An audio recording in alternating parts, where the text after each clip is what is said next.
got some music going around here. Yeah. Can't they hear us? Yeah.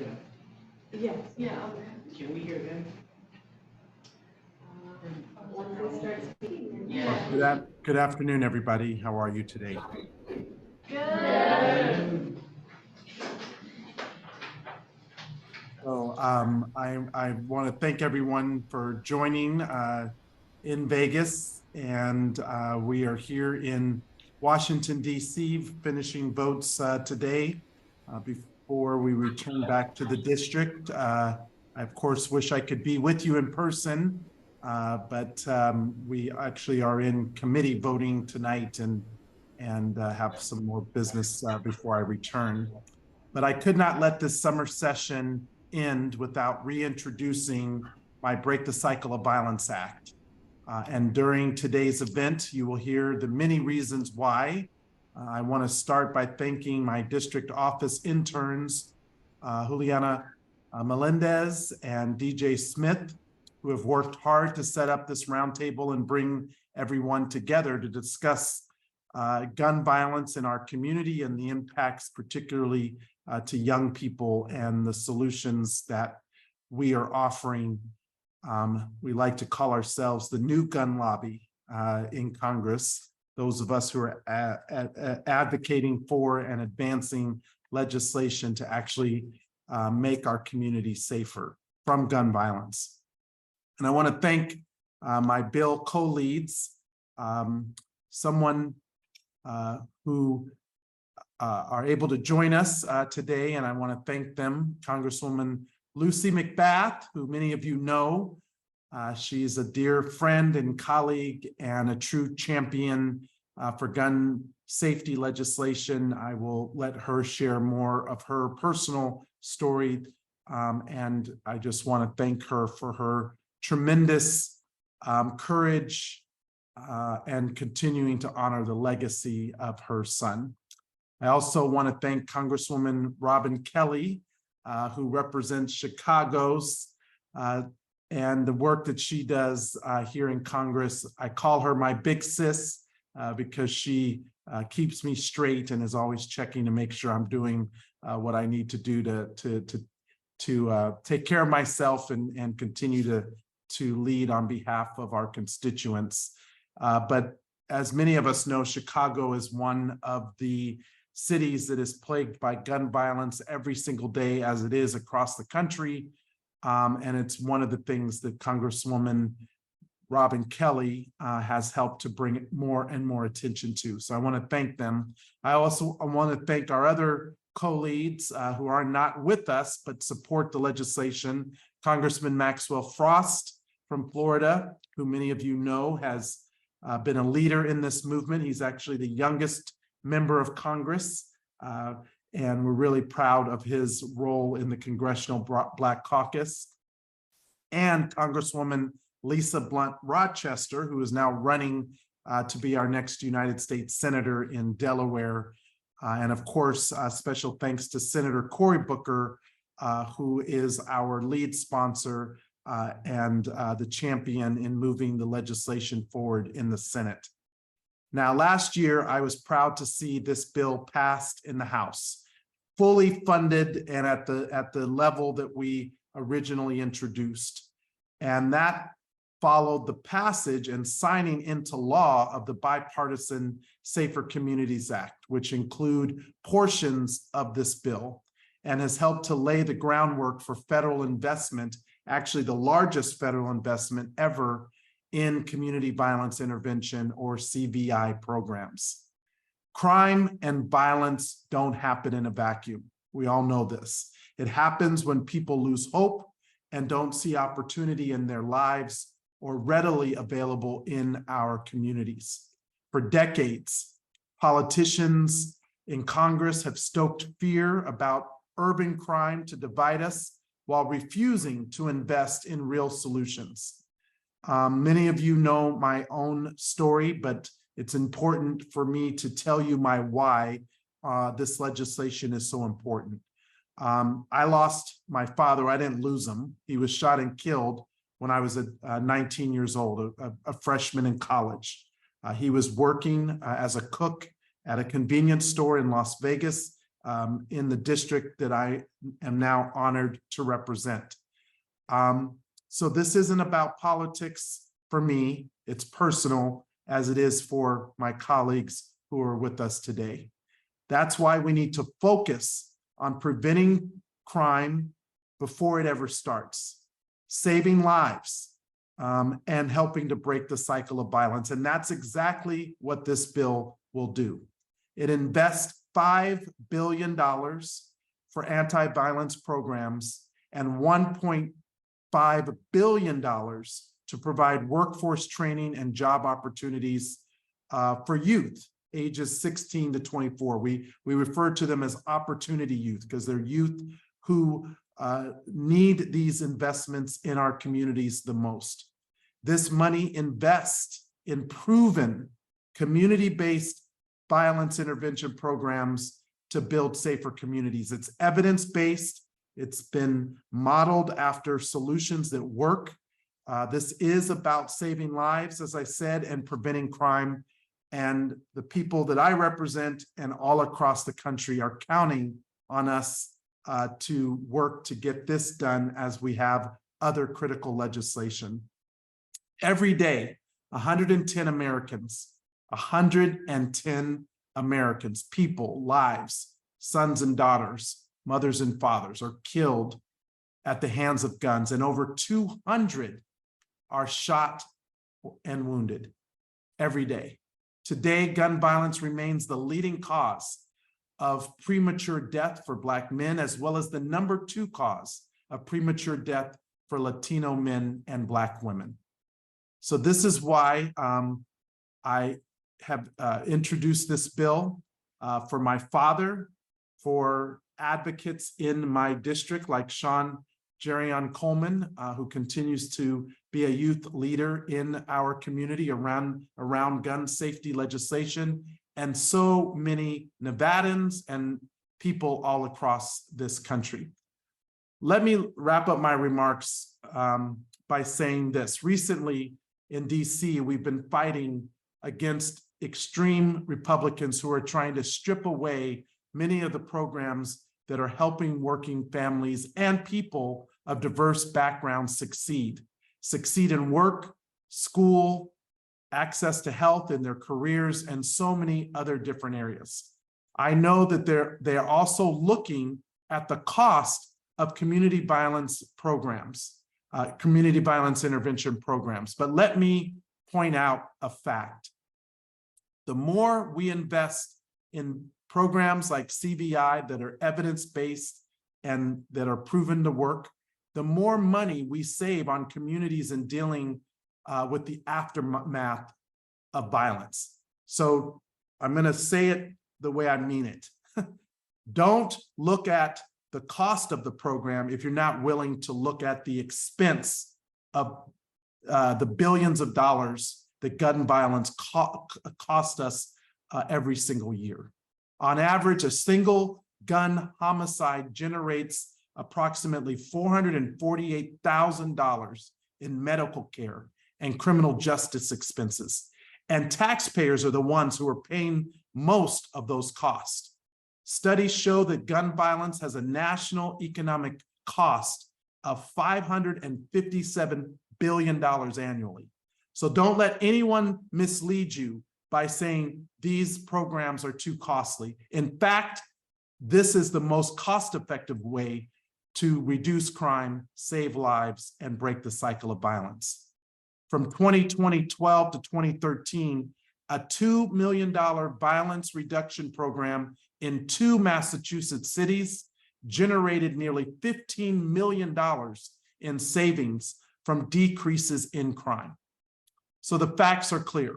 Not only will this bill save lives, reduce crime, and break the cycle of violence, it will also save our communities money and spare so many families and friends from the trauma that too many of us have had to endure. Now, let me introduce my colleagues. I'm so proud to have them with me. As I said, we call ourselves the New Gun Lobby because we believe in leaning in to solutions, not fear tactics.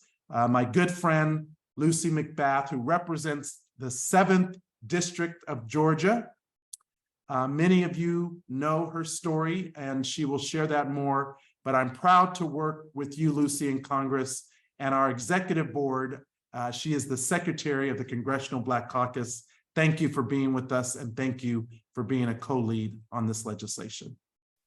Well, thank you so much, Stephen. Thank you very, very much for all of the tremendous work that you do, not only as chairman of the Congressional Black Caucus, but the work that you are doing along with our good friend and ally, Congresswoman Robin Kelly. As you said, yes, we are the new gun lobby. We are the right gun lobby. And just want to thank everyone that's here today. Thank you so much for joining us. And thank you so much for being partners with all of us in this work. And many of you may already know the story, my story. I am the mother of Jordan Davis. And I have always said, I always mean this, is that no matter what title I am given, Congresswoman or whatever, you know, being the mother of Jordan Davis is the most important title I will ever have. And so I was raising my son in Georgia. We live in Georgia, and I watched him to grow up in a neighborhood where he was fully loved and cared for and surrounded by very loving families. And because when you're raising your children in our communities, it's those communities that actually shape them, help mold them into who they are to become. And our communities really help to nurture our children, nurture you, and to teach our children right from wrong, and to provide role models for them to look up to as they grow into teenagers. And the schools and the communities and opportunities our young people have helped to create for you a safe and secure place to be raised and to grow. So I felt very fortunate to watch Jordan as he grew up. He was becoming a very caring, compassionate young man, dedicated to making the community around him better. I always thought that he was going to be a community activist. He was always leading people and telling them what to do.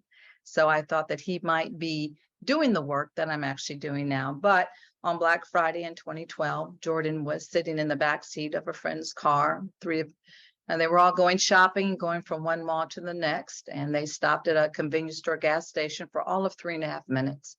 And within that 3.5 minutes, a man pulled up next to them on the passenger side, complained about the loud music they were playing. He called them gangbangers. He called them thugs. He racially profiled them. And within those 3.5 minutes, this man took his gun out of his glove box and he fired 10 rounds into the car, claiming their music was too loud. He couldn't hear himself think. And those 10 bullets, out of those 10, 3 of those bullets hit my son Jordan, killing him. Thank God the other boys are fine, but my son was just 17 years old.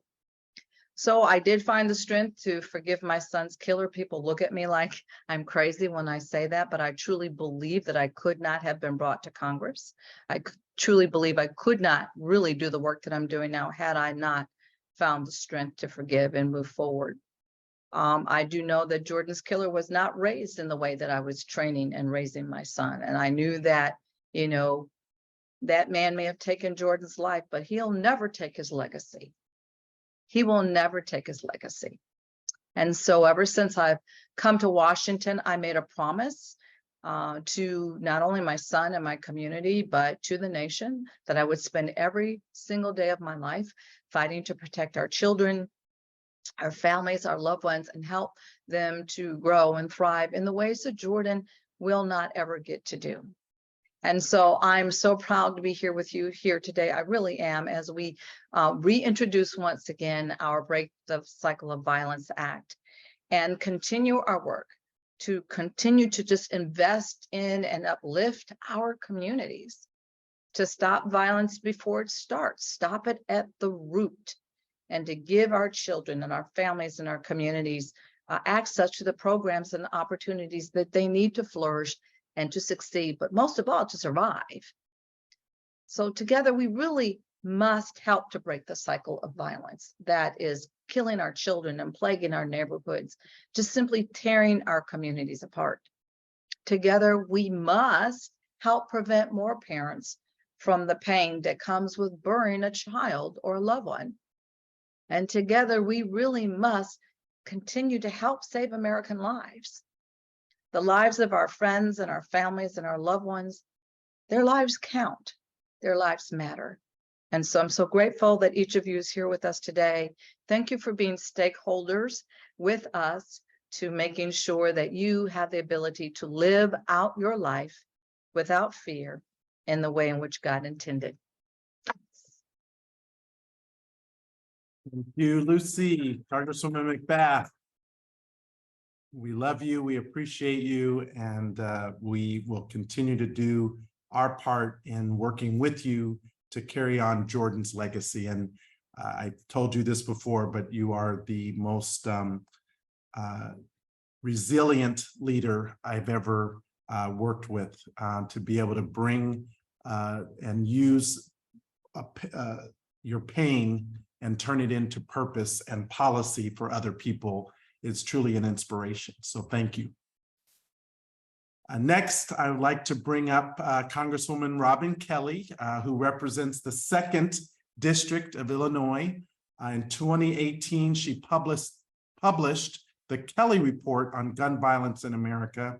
She has worked on provisions in the Bipartisan Safer Community Act to prevent gun trafficking.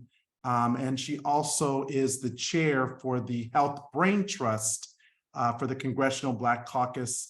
And we know that gun violence is also a health epidemic. And so we approach it in that way. So it's great to have you on and great to have you co-leading with us today. Well, good afternoon, everyone, or in DC, good evening. I want to thank my friend and little brother and the chair of the caucus, Congressman Horsford, for bringing us together. And it's always good to be with my sister in gun safety, Lucy McBath. And I'm proud to be with all of you. You have all played a role in all the things that I've done and have been there for me and my staff. And I just appreciate all of you so much. And I'm so proud of Steven for breaking the Cycle of Violence Act. And I'm so glad we have reintroduced it so we can finally break the cycle of violence. As you know, gun violence is not static. It's not in a vacuum. Every day, and definitely representing the Chicagoland area, our constituents are shot in their homes, going to school, playing in the park, coming out of houses of worship. And often their communities have been disempowered and disinvested in, and gun violence leads to more disinvestment. There were just 2 articles that I shared with my staff, and what they talked about, even though we are doing much better economically, and Black and brown folks have the lowest unemployment ever. But in Chicago, Black men and boys 16 to 26, it hasn't touched them yet. And I'm convinced that's part of the reason that there is violence, because they don't have the hope and they don't have the opportunity. So it is upon, policymakers and leaders like us to support investing in our young men and young women and in our community. So they do have, hope, and they do have opportunity. And I haven't lost a family member to gun violence, but I want to leave the world in a better place. I want to make a difference. I don't want to hear every day on the news that someone lost their mother, father, sister, brother, their son. It's absolutely ridiculous. And we all believe in background checks and, as Steven said, trafficking and straw purchasing and red flag laws and all of that. But if we don't get to the root cause of the problem, then we're going to constantly be back together, and I want us to get together when we can really celebrate. If we don't get to the root cause and invest in people, and, we talk about the social determinants of health, but I call it the social determinants of life, because all those things we talk about, they affect how we live our life every day: poverty, education, access to health, and all of those things. So I am in this until I'm not needed to be in it anymore. I appreciate each and every one of you, and proud to be a part of the new gun lobby. We have to get t-shirts. And just thank you all for being champions, and thank you for everything you've done with my office. I appreciate each and every one of you. So thank you, Mr. Chair. I'll turn it back to you. Thank you, Representative Kelly. And we do need shirts. We need swag. So maybe we can get some of the young people to give us some nice designs. All right, I'm going to keep the program going because I know we want to get to the roundtable. We have Michael Sean Spence, who is from Everytown. He is the managing director for community safety initiatives and has been a long-time advocate for gun violence prevention. I want to thank him for his partnership and the leadership in this area and for the investments that Everytown is making around community violence intervention. Thank you for having me. My name is Michael Sean Spence. As was just shared, I'm the managing director for community safety initiatives at Everytown for gun safety. And thank you, Congressman Horsford, as well as your distinguished colleagues, Congresswomen Robin Kelly and Lucy McBath, as well as our partners at Community Justice, Giffords and Brady, for inviting me to join you to celebrate the reintroduction of this important piece of legislation. At Everytown, I have the honor of leading the Community Safety Fund, where we have invested over $10 million in support of 117 community-based violence intervention programs, working to address the root causes of gun violence, as well as implementing promising strategies to reduce gun violence in more than 67 American cities. A large part of this effort is in response to the tragic impact gun violence has had over the last few years. In part, the historic pivot of 2020, when gun violence became the leading cause of death for kids across the country. And just 3 years later, we're still experiencing the tragic impact gun violence is having on our kids and our communities and cities nationwide. But fortunately, we have gun sense champions like those that are on your screen today. And last year, with the instrumental support of Representative Horsford and the other members of the CBC who demanded action for years, we achieved the historic passage of the Bipartisan Safer Communities Act, which currently helps CVI.org to continue to respond to the raging violence despite dwindling resources. For years, we have seen the positive impact evidence-informed strategies like street outreach and hospital-based violence intervention programs have had. These initiatives have successfully interrupted cycles of violence and retaliation, reduced community violence rates, and ultimately saved lives. Whether through the use of those strategies or the more emerging strategies that we also support, we're accomplishing work daily that helps our cities become a bit safer. So today, alongside fellow champions in the movement for safer, healthier, and happier communities, we celebrate the reintroduction of the Break the Cycle of Violence Act, because this crucial legislation proposes $6.5 billion over 8 years to invest in the effective community-based violence intervention programs that are already showing positive gains. BISCA was a great first step, but now we are able to dig in and expand our legislative vision for even more. The Break the Cycle of Violence Act will deliver direct support to CVI organizations that will assist them with increasing their staff, scaling their programs so they can reach more people and places in need.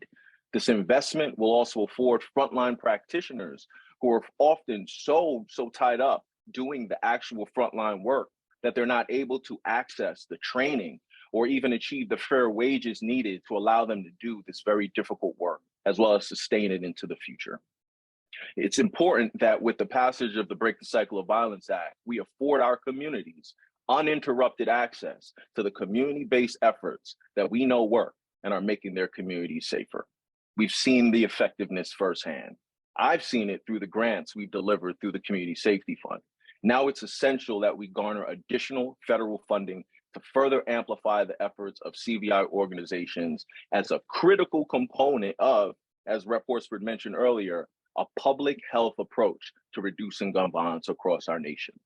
So let's stand united in our commitment to reducing gun violence and breaking the cycle of violence with adequate funding, evidence-based approaches, and we can make a real difference in the lives of countless individuals and create safer neighborhoods for all of us. Thank you for having me once again. Thank you, Michael Sean. Great to see you. Thank you for being a part of today's event. We also have Christian Haney, who's the Vice President of Policy and Programs at Brady. I'll let Christian share his personal story as a survivor of gun violence and how that led him to starting a local chapter of Brady in Thousand Oaks, California. Thank you, Christian, for joining us today. Thank you, Congressman. And thank you, everybody, for being here today. Not only the incredible leadership that we have here representing gun violence prevention champions that are truly changing the way that we talk about gun violence and the solutions to gun violence here in Washington, D.C. Thank you to my colleagues for being here who are, frankly, have been doing this work and lifting up the importance of CVI in ways really pioneering.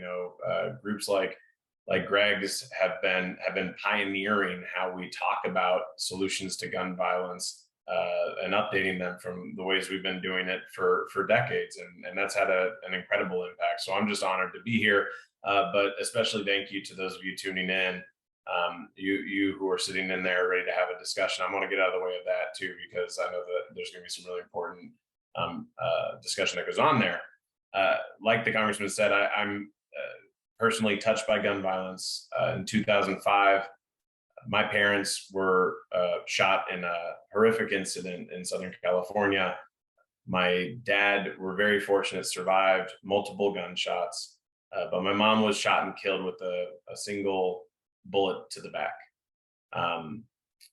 Our lives were never the same, and for those of us who have been impacted by gun violence, right, it's not the immediacy, it's the lasting trauma that we have to deal with that reshapes us, right? It's the fact that I'm a month away right now from having my first baby, and it just breaks my heart to think about how my child's going to grow up not knowing my mother, the person who made me who I am today, and that is really the lasting impact that we have to live with because of gun violence. What I can say is, in our trauma and grief, as we try to figure out what happened, we thought foolishly beforehand that gun violence would never touch us.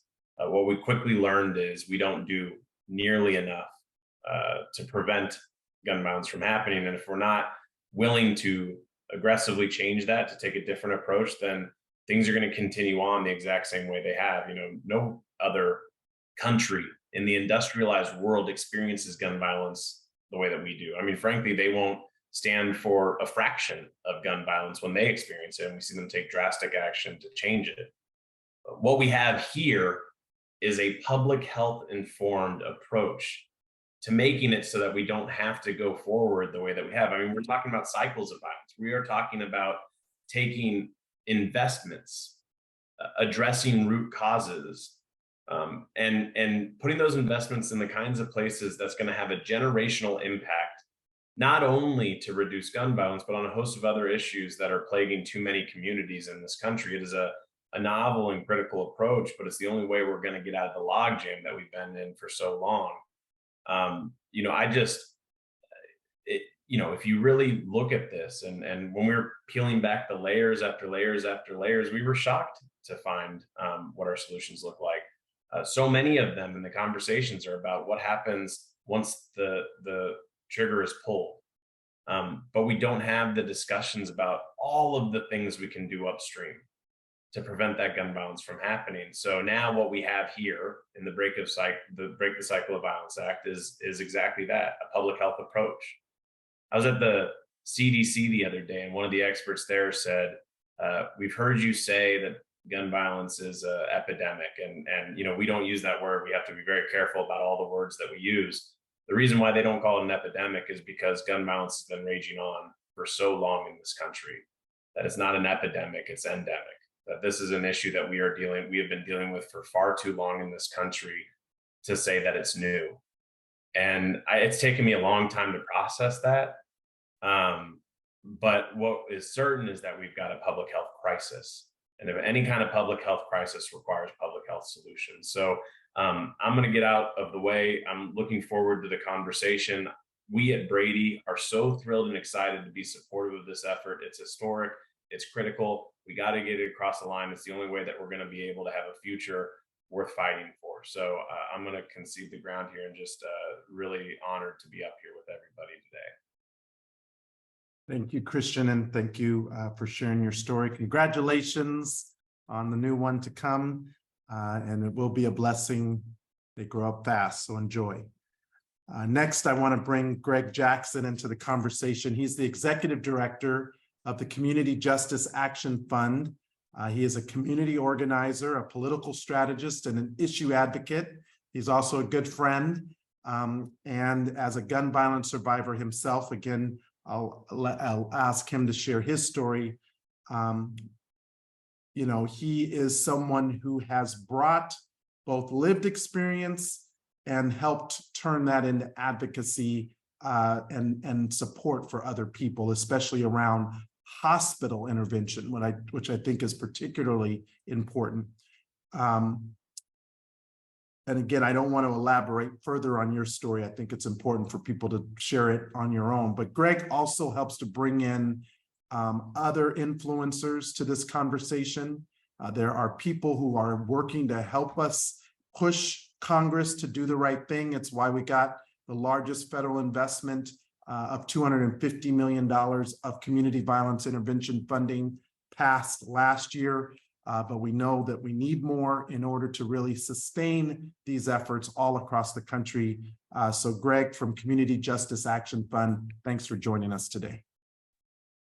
Thank you, Congressman Horsford and Congresswoman McBath and Congresswoman Kelly. I mean, all of you all are not just friends and leaders, but just really heroes in my mind and in my eyes, and folks who have been directly impacted by this crisis and is now changing the entire world and saving so many lives. So I'm just so proud to be alongside you all and definitely my fellow activists. So we've been in the trenches together for 5, 6, 10 years, some of us. So just a little bit about what brought me to this fight is, you know, in April 2013, when I was walking home with my cousins after a wedding celebration, these two guys across the street were in an argument. And they saw us and thought we were part of the argument. And one pulled out a firearm and started shooting, you know, and the bullet hit me. I didn't know the guy, but the bullet that he let loose changed my life forever. It hit me in 2 arteries, and I nearly died that night on the concrete. And I'll never forget that laid back approach that the law enforcement and the firefighters and the ambulance had, because the bullet hit me in the leg, and they said, "Oh, you'll be fine. You'll fine. It's just a flesh wound." And even when I arrived at the hospital, I was met with investigators that were trying to solve a crime instead of meeting nurses and doctors that would have tried to save my life. And I'll never forget being in and out of consciousness and being interrogated at the same time. And when I met my doctor, I only had about 26 minutes left to live due to blood loss because the bullet did hit 2 arteries. And I nearly died in surgery, spent 6 months in recovery and had to go through 6 additional surgeries. And I think it was very telling what I went through of how America has looked at this crisis of gun violence, especially in Black communities. We are approaching this as a crime issue first and a health issue second. The focus has always been on how do we go get the bad guy? How do we get the guns off the street? How do we keep the guns out of the wrong hands? But not necessarily how do why does anyone even pick up a gun? You know, why are we even having these types of conflicts that escalate to this level? And that person-centric, public health-centric focus has been missing in our country for far too long, and frankly been missing in even our gun violence advocacy movement. And so, this effort to invest in programs that focus on individuals, those who are most at risk, whether they've been personally harmed or even if they've harmed someone else, we know that this is not just one evidence-based strategy. This is proven to be the most evidence-based approach to reduce violence in our communities. Since I was shot, every year over 100,000 people are shot or injured. And that means that nearly over 1 million individuals, have went through the same trauma that I've been through. And while that number sounds tremendous, and we talked about the cost, there are also real people behind that. Since I was shot, I actually started working locally in my neighborhood to help mentor local youth. And it was a group, we literally call them the Peace Kings, because the entire theme and focus of this youth mentorship group is how do we help young men develop their skills to spread love and peace in their communities. Since that program and since I was shot, 5 of those young boys have been shot and killed. These are the ones that are fighting to make our community safer, and none of them are over the age of 18. The last 2 we lost were DeMarcos and Kevin, and I went to their funeral 2 weeks ago. They were first cousins, were shot in their front porch while a group of guys were just hanging out. It was a hot day. Y'all know how hot it is, especially in Vegas. But they were on their front porch. And I guess someone had an issue with one of the guys and came and shot up the whole group and killed 2 of them. And nothing's more devastating than seeing 2 caskets of 2 teenagers sitting next to each other. And those are the people those are the good kids, right? Those are the quote unquote good kids, but those are the ones that we're talking about investing in when we talk about these types of strategies. We are trying to literally get to our youth, to our young men and women before their lives are lost, before the guns are drawn, before the police arrive, before the investigation happens, before the political debates. And this funding can do that critical, crucial work.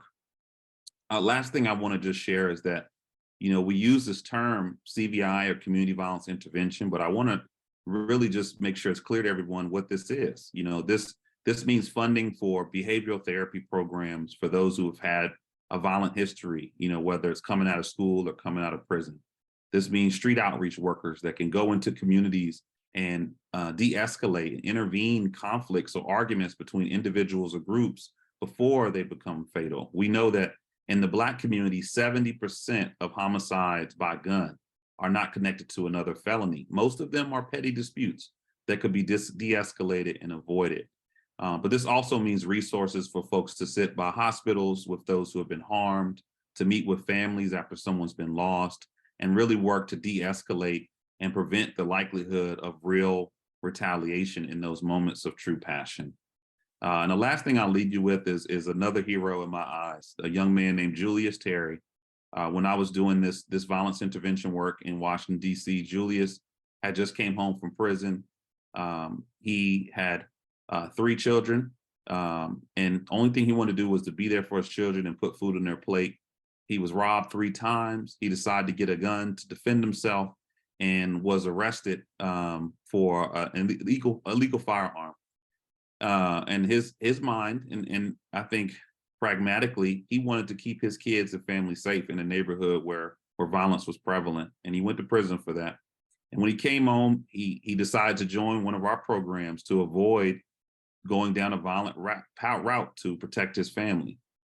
I watched Julius go from someone who was scared, angry, terrified, frustrated, and with no hope and direction. And he went from that to finishing the program, getting his GED, working for DC government, and now he works for the mayor of DC's community relations department. He is the face of the mayor of Washington, DC in a certain part of town, and now able to provide and not only serve his community, but lead his community.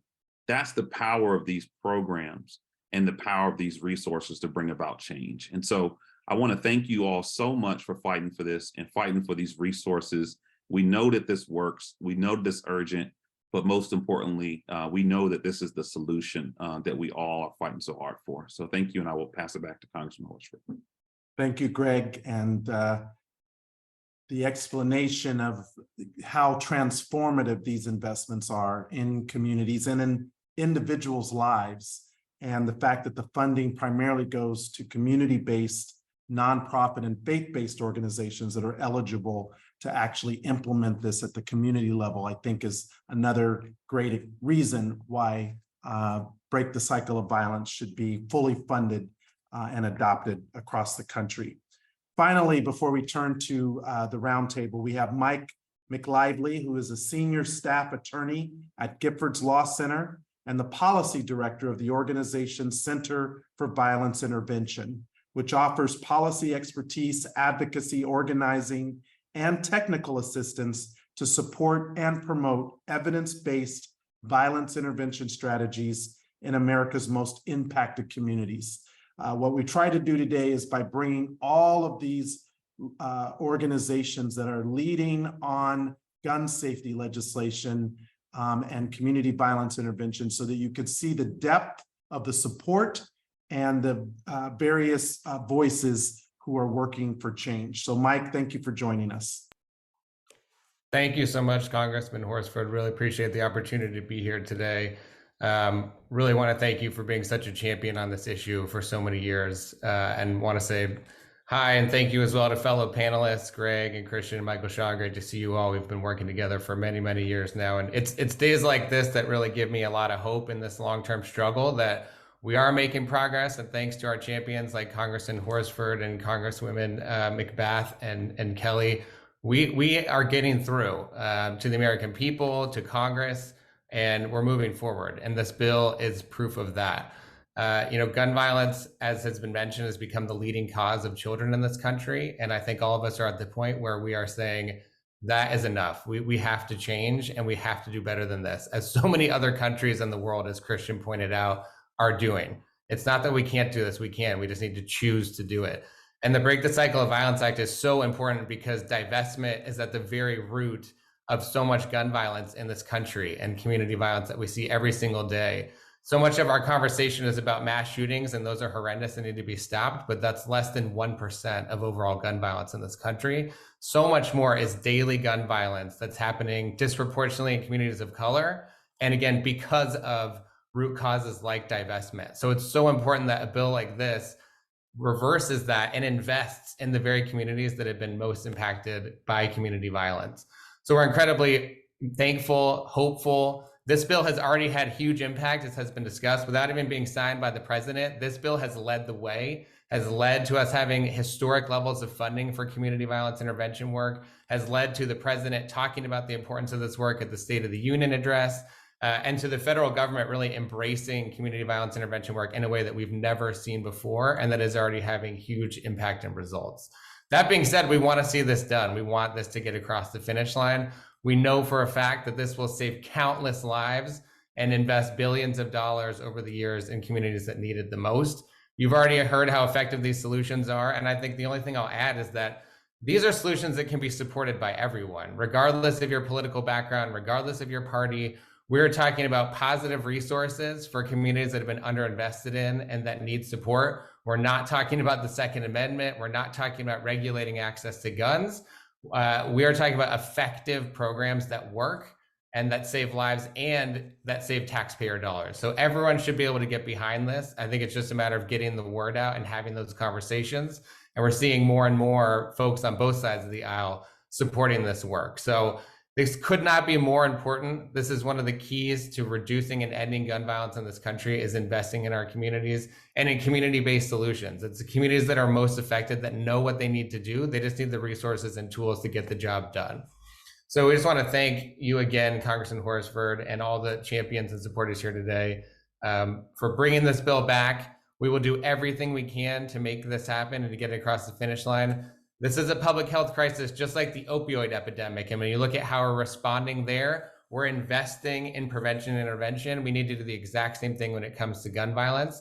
And we can absolutely have a completely different and safer future within just a few years. We just need the political will to make it happen. So we stand ready to support all of you to get this done. And again, thank you so much for your efforts here. We really appreciate it. And I'll turn it back to you, Congressman Horsford. All right. Well, thank you so much, panel. It's great to hear from all of you, and to my colleagues, Congresswoman Lucy McBath from Georgia and Congresswoman Robin Kelly from Illinois. I know because of committee and other obligations, you may have to jump.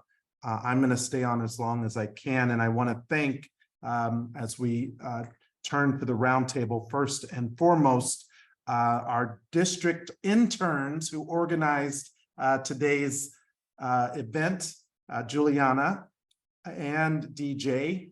Thank you both for your hard work and organizing today's event. I want to thank Ariana Saunders, who is with Moms Demand Action, and she is a dear friend and someone who has really advocated at the local level particularly in North Las Vegas, a big part of our district. I want to thank the West Las Vegas Arts Center for hosting us today. Thank you always for being such a great community partner, and the gas station studios for doing in-person recording to capture this great event. Now we're going to get into the roundtable. We don't want to rush the time for that. If I have to depart, my team will just make sure that we capture the input. I want to thank our office district team and my staff for working hard to put today's event together. And I'm going to turn it over to you, Juliana and DJ, to begin the roundtable and to formally introduce our moderator. Thank you all very much. Hello, everyone. Can you hear me on Zoom? Yes. Okay, great. So, hello, everyone. My name is Juliana Melendez, and I would first like to thank you all for attending today's roundtable on such an important topic, that being gun violence. This is especially relevant to the youth, seeing, the rising rates and prevalence of school shootings. This summer, I have had the honor of interning with Congressman Steven Horsford's district office, and during this experience, my admiration for youth activists such as yourself and the work that you do has truly grown remarkably. That is why I'm so pleased that Congressman Steven Horsford has been able to be here with us today to discuss his Break the Cycle of Violence bill, which has significant implications on our safety as young people and on our futures as emerging leaders. I would now like to pass it off to DJ to introduce our moderator. Hello, everybody. Once again, I just want to thank you guys for being here, especially youth. I mean, just the opportunity to be here and talk about this in front of people, the policymakers, is exceptional. I want to thank Tyler Gaston and the gas station studios for doing what they do. They're amazing. I also want to thank our office. DJ Smith, I've been interning at the Congressman's office the past summer, and it's honestly been a great opportunity. I've learned a lot. This fall, I'll be interning collegiate football for my last season. I'll be getting my master's in business administrations. And this topic is essential to me because I've lost a loved one through gun violence. And the education on this topic is critical for the future of people of color, especially our youth. With that being said, I would like to formally give Ms. Ariana Saunders her flowers. Ms. Ariana Saunders has joined Moms Demand Action 5 years ago to honor her mother, Sue Brooks, who was an active volunteer for this organization. Sue shared a passion for the work that her daughter is doing now, and that is still the drive for her to be such a force in this field.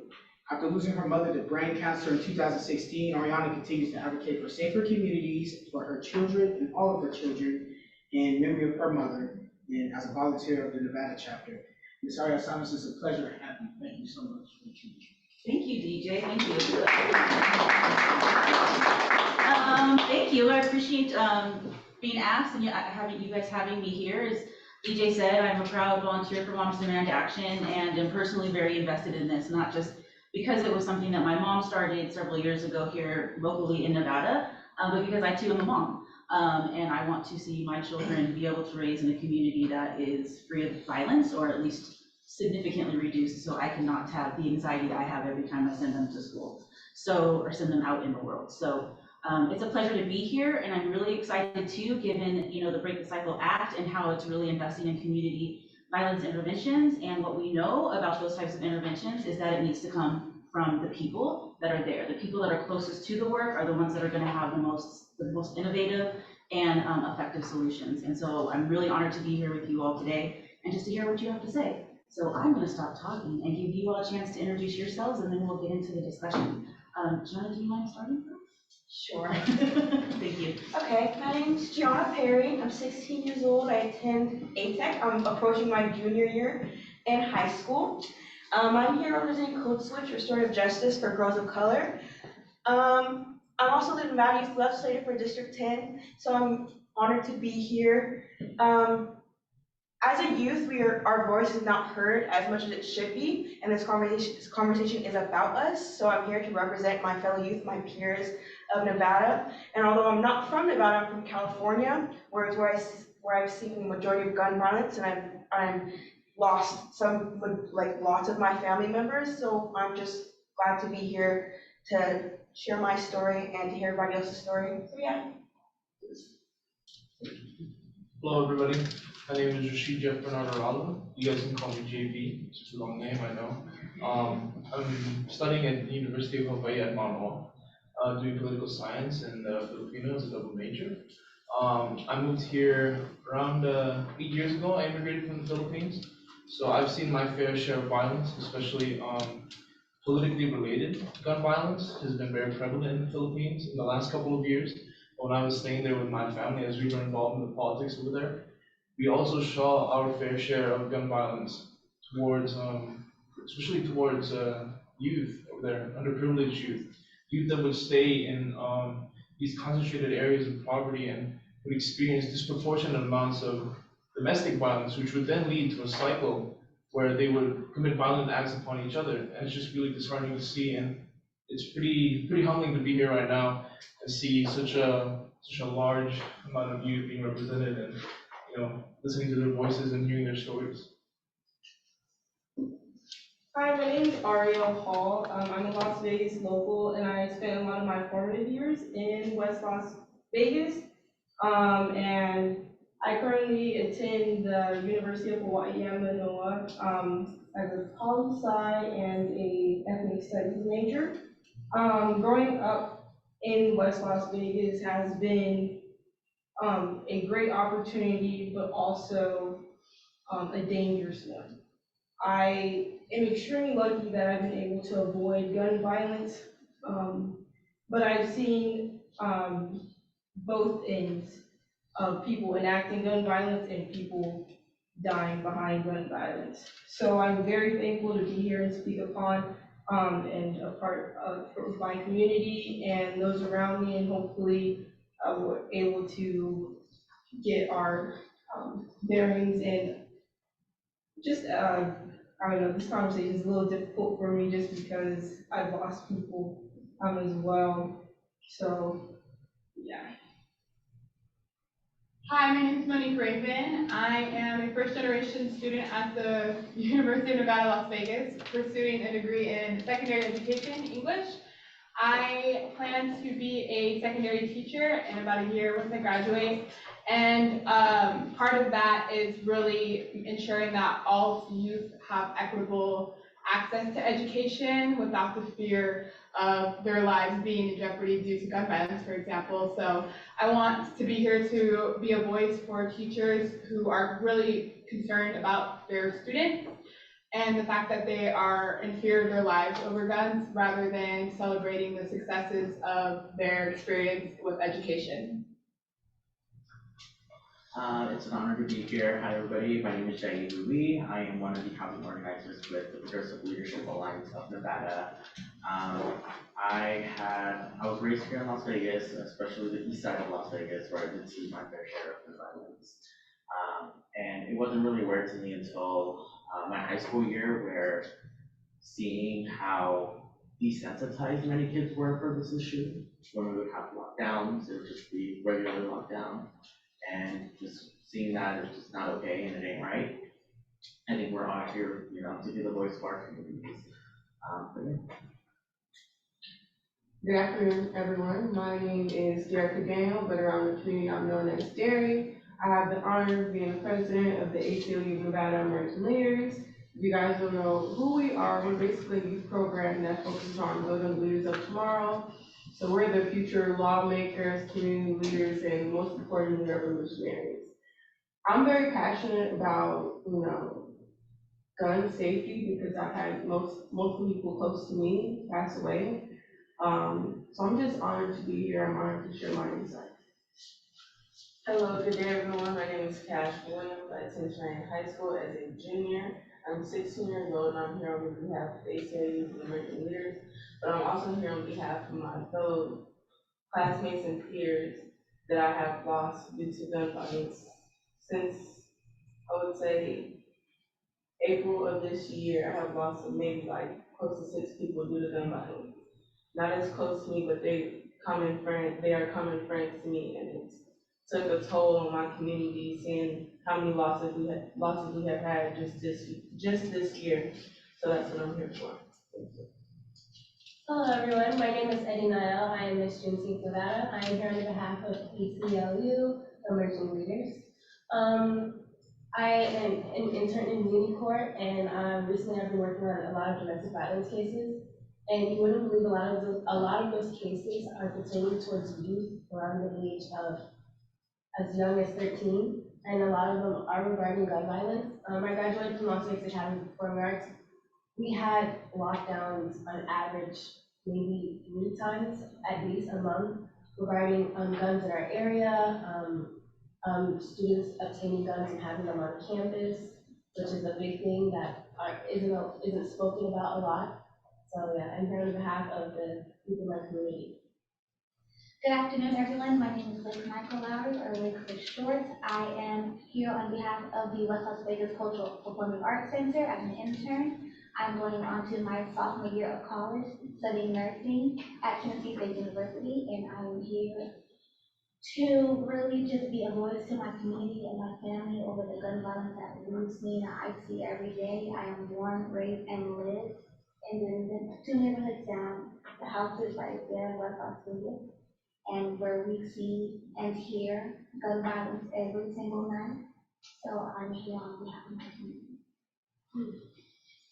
Thank you. Okay, see, we told you it's an impressive group, and I'm really excited to hear from you all and your ideas. So you all started talking about why you're here and why gun violence prevention or gun safety is important to you.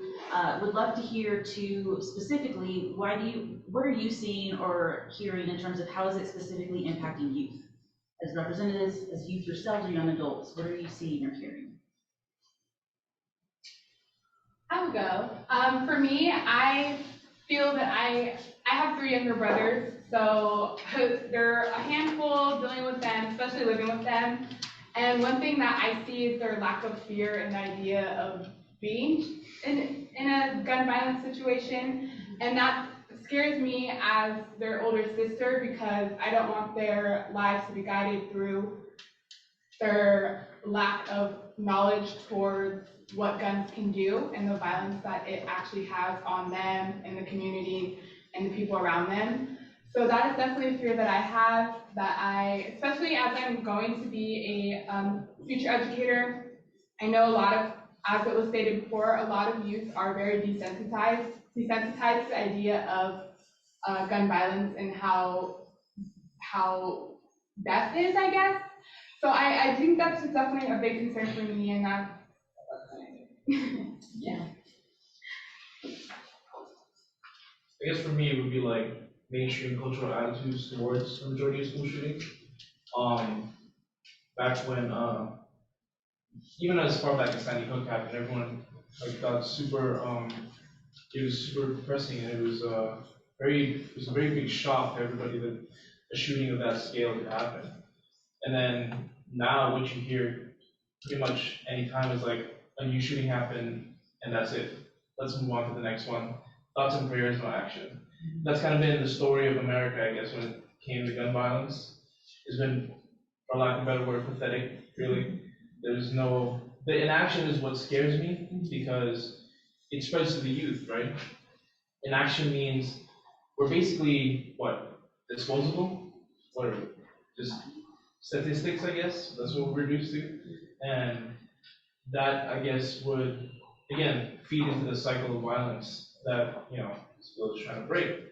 And a large part of it is also in terms of like people who are glorifying violence as well and putting it on a pedestal rather than trying to take action to stop it. I'll go. Yeah, please.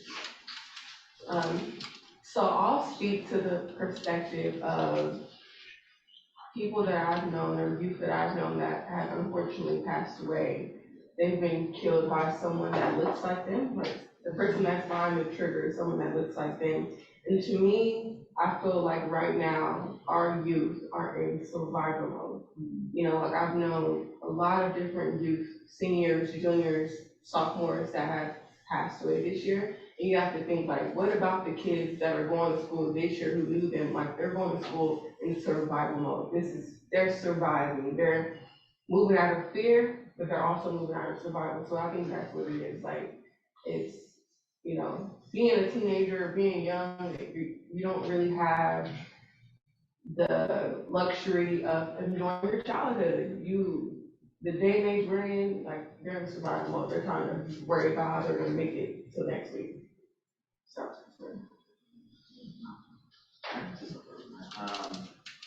I think right now we look at it and yes, all, not just high schoolers are in survival mode, but all of our kids, if we look back in this past, within this year, how many students,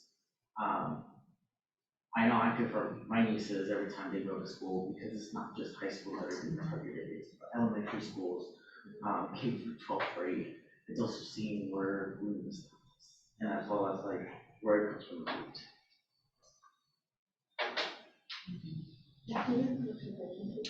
Yeah, we wanted to hear from you specifically, how are youth being impacted by gun violence?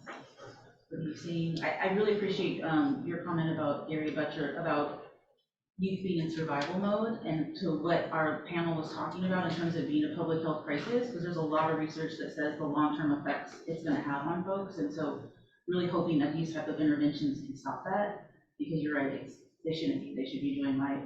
They shouldn't be having to worry about surviving every day. Hello, my name is Cash again. Just to speak to your point about what we're seeing in my community, I've been in parties where like it's taking the joy out of life. So like when you go to parties and stuff, it's no fun anymore because you're always watching your shoulder, watching your back, seeing who's coming through the door, what's going on, why are they arguing, what are they doing? Because somebody's always going to pull out the gun. I've been in a party, I don't know if you guys know the former basketball star, Aaliyah Gale. When she got shot, I was in that party. They shot right through the house, they shot her. Unfortunately, other people were shot too, but just seeing that, it was just like, that could have been me. We were like so close, like that could have been me. You see the blood and everything, it was just like, so surreal, like that we have to see that. And then again, during the shooting that happened at Adventure Dome Circus downtown, maybe like 2 years ago, I was involved in that. 2 girls had like pushed up on our friends because it was over a line, a spotting line for the ride, and it started off as a fight. Some friends were fighting, and then they had like a brother with them that ended up letting off shots. And unfortunately, that anybody that was involved in the fight didn't get shot. It was all people that were surrounding the fight. Nobody had nothing to do with it or nothing like that, and ended up getting shot. So just seeing that, it just takes the joy out of life. It's no fun no more. You can't go outside no more and just have fun. Your parents are always worried about you, worried about what's going on, where you're at. So I just feel like it's crazy what life has come to and how guns are the reason that joy is not in life anymore. Thank you for sharing. Yes, please. As a youth, but also as someone who is an older sister, it's hard, like having to teach my sister that when you go out, you have to make sure that you're being safe around anyone. You have to watch your back when you're at school around anyone. So it's very difficult. It's also very difficult to see how my peers and people I've grown up with are being pressured into like appealing to a societal norm of having to be like strong, and to be strong, you have to carry a gun. Which you can be strong by your words and like by the power that you hold inside of you, which is what people do not like see, and which is what I do all this stuff. Why I go to protests, because the youth don't see that they have power outside of their fists or outside of their holding a weapon. So it's just difficult having to grow up around that and not be graced with the opportunity to just live. Like you can't live without having to think about, I'm not going to live tomorrow. So gun violence is something that needs to be addressed by not only people who are older than us, but by us, because we're like, as somebody mentioned before, we're desensitized to everything. We can put on a song and you hear somebody like, oh, we got an officer on the corner, so we got to shoot them. Like, no, that was like a simple conversation, and that's just something that's you know, the biggest thing for the youth right now, how we're being affected by it. No one listens to us. We have a voice, but since we do have power, and people are taking that power away from us. So as a youth, we need to be listened to, and yeah, that's all I have to say.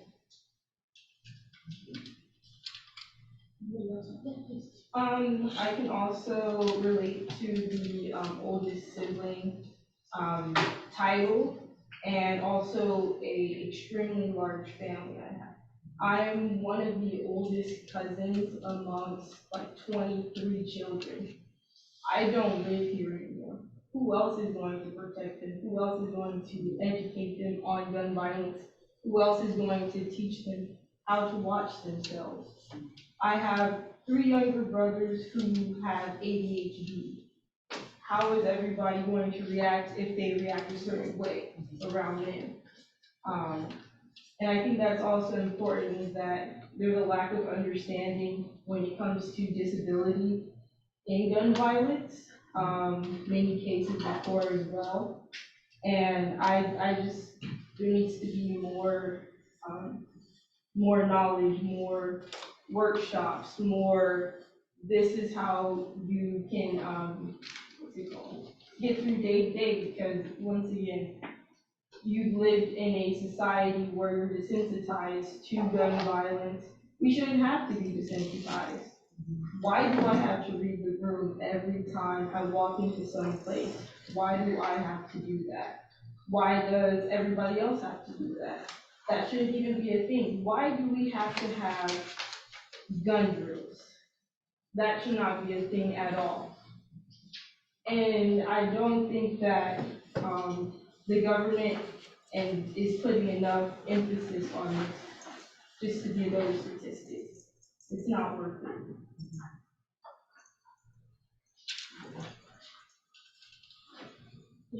I think education is really important along the lines of desensitization.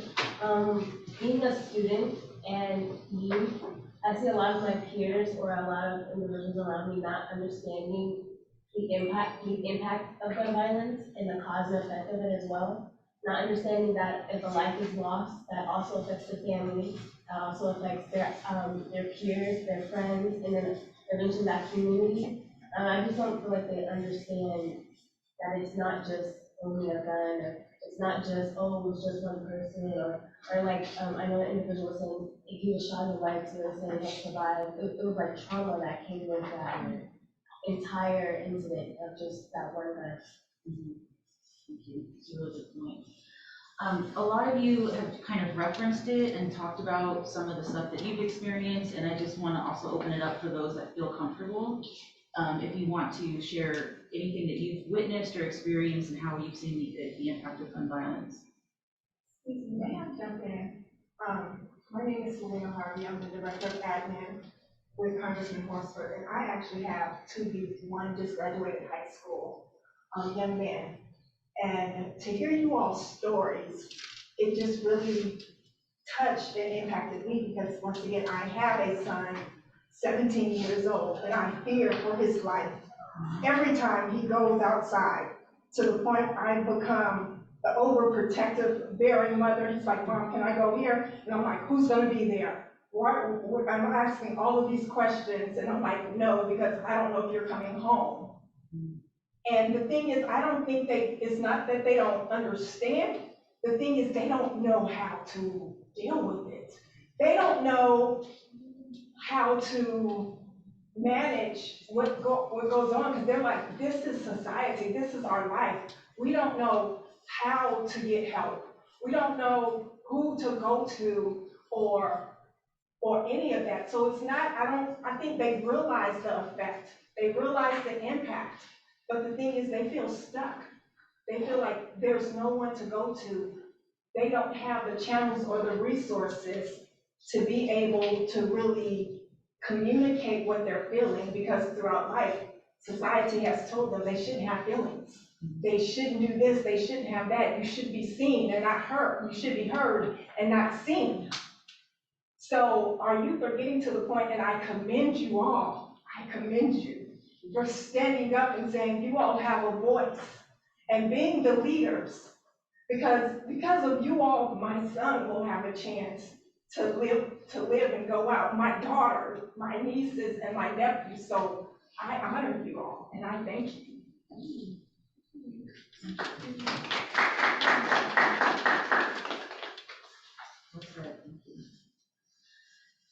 I need a breath. I don't know if you guys need a breath, but that was, yeah. So building off of that, you know, and knowing that you guys are representing folks that aren't here, literally with us, or because they haven't stepped up the way you all have. Just would love to hear from you too about, like, what does that experience mean to you, and what do you think legislators, what do you think advocates need to know about gun violence and what that means for you all as youth? So I actually worked my first legislative session this year, and I was able to see the process firsthand, and I saw that I saw the community really show out. That's what we need. We need the voice of the people, voice from our community. Whenever we need to go testify, grab folks and go testify, that helps. Standing in front of your legislators, lobbying, talking about your personal issues helps so much. That's great. I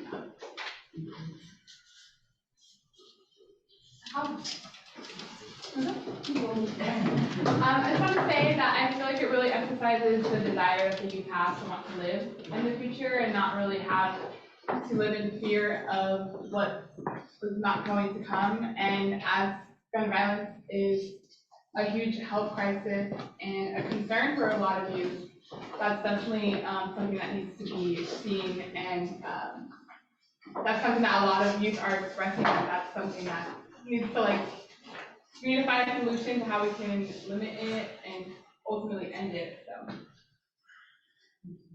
So. This year was also my first legislative session, and it was so empowering to be there and just have my voice be heard, which inspired me to become a value legislator, which is why I ran. I got the position, and from that, I've learned so much about myself and growing up in this community, so I can share my experiences with my peers when I come back from legislative session and tell them about, oh, did you hear about this AB 272? Did you hear about how this is happening? And just I can tell them what's going on if they don't, and I can have the opportunity to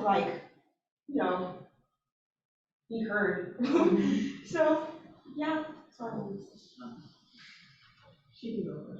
Oh, I was gonna say, it also gives a hope to not only us, but a hope to our past and our elders who came before us, and that their children will have the chance to live on and see and find love, be able to live out their lives in prosperity and peace without having to feel like if their life is taken by a gun. On the 4th of July for the past almost 20 years, the historic West Las Vegas and Berkeley Square here, because we have a huge block party we shut down the neighborhood because we all, we have cookouts, we just have a good time. I know my right, yes, we have a good time. On July 4th, my family and I were all outside, we were about to light a fireworks, and 3 cars drove by. And it was almost as if it was in slow motion, so just aiming right at my house. And it is a miracle by God none of us got hit. I didn't get hit because there were, out of all the cars, there were 17 bullet holes in each car. They weren't just aiming, they were aiming to shoot at us because they wanted to aim at us. And sadly, my cousin, that night, he was at the second day after me, he was murdered that night. And I remember being there, and the whole time where my mom was actually ran down the street and called him. She was with him playing with him after he was bleeding out on the sidewalk. And my mom, and that was her nephew, but she practically raised him, so that wasn't her son. And my brother, at the time, he was in an internship in Oklahoma. I'm calling him on the phone, I'm calling him, and he's in a state of shock, he's crying, and then his daughter, which is my cousin's sister, we're so close, just had a baby. That whole day, she was right there with a newborn baby. I was holding her baby, running as gunshots were fired at her, trying to find a safe place to put her. And that whole day, my cousin was so excited that he had a newborn baby. That whole day, he was like, oh my gosh, I have a grandbaby, I can't, every person who came to the house, he was like, y'all, my grandbaby's in the house, he was so excited. And since he wasn't really able to be there for us as we grew up, he was like, I'm never gonna miss an event in my life, and that same night I did. And I remember as we all were driving to the hospital, I was in the car looking over my shoulder, there's another car trying to follow us, we were gonna get hit. I'm thinking about if my family's okay, my other cousin was getting shot at, like, and even then too, on the 24th at 5 a.m., 5 houses down from me was shot up 57 times. And right now in our neighborhood, like right when you walk, right, every morning when I drive to work and come home, we drive right by the same spot where my cousin was murdered blood out at. And there's 2 policemen always in our neighborhood, and now they have police like watch light that's taller than all the lampposts on each side, making sure that there's no crime. And my thing is, our neighborhood is mostly of the elderly, but it's their grandchildren who are. Most times they're not even like older than 16. They just finished middle school, going into their freshman year of high school. And so these children, they're carrying around very little because they're afraid not only for them, but for their family. For like their elders who live and know that, like, I would be afraid if my grandparents' house was shot up. Like, that's my elder, that's who I come from, that's my legacy.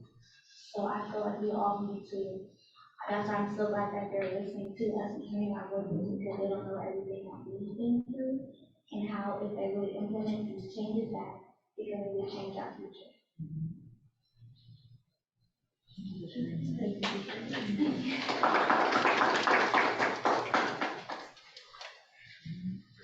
I can talk about next. So I had the honor of sitting on the first roundtable talk with Congressman Horsford 2 years ago. And 2 years ago, I was 21. 21, and I had, now I have been out of high school not that long, but at that time I had, people that I went to high school and middle school with that were just dying left and right, like clockwork,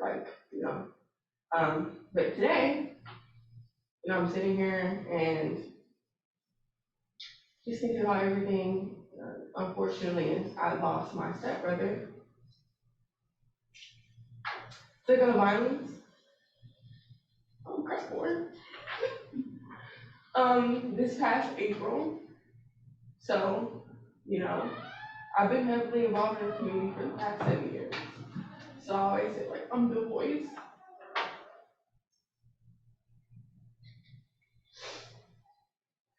Like, good point. Take your time. Good point. I always say I'm the voice for the youth. I've always felt so deeply about gun safety. But today's just hit a little hard, Okay. So I'm here to represent the people and to be the voice for the youth instead of seeking revenge. I'm seeking justice.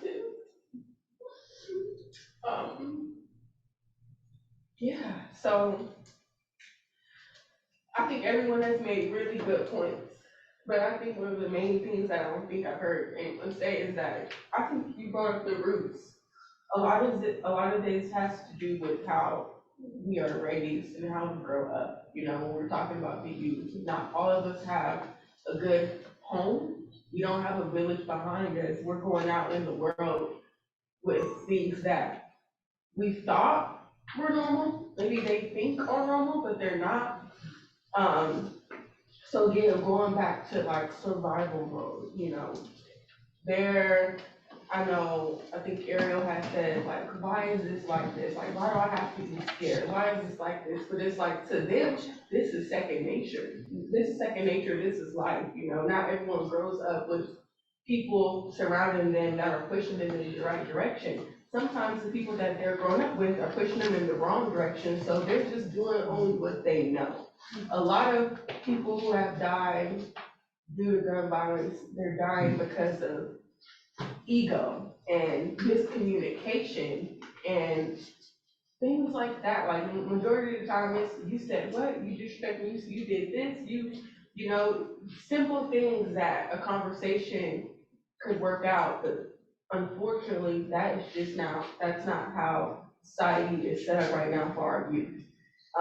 So I think when we're talking about moving forward, this is an amazing opportunity to put programs like this, mentorship programs like this, to build a village around our youth so that situations like this don't happen.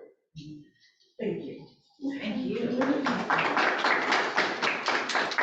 And as one of the panelists said something about, putting pain into purpose, and I feel like you guys are doing that right now in this moment. You're putting it into power because you do have an audience that's listening to you. So I appreciate it. I'm a Pisces, so I feel everything that people are feeling, so I'm just gonna tell you guys. But I really appreciate you all sharing that, and again, want you all to feel like this is a conversation that you can get through, and I don't want folks to feel like don't feel like you have to share something that you're not ready to share, or you're feeling it, but also I will cry with you, so we can do that too. But thank you for all of you for sharing, because I know this is very personal to you, and you're survivors one way or another, and so folks aren't here because they're not ready to share their stories, and so on their behalf, I'm also thanking you, because for every one of you, there's a million more that are also feeling these feelings.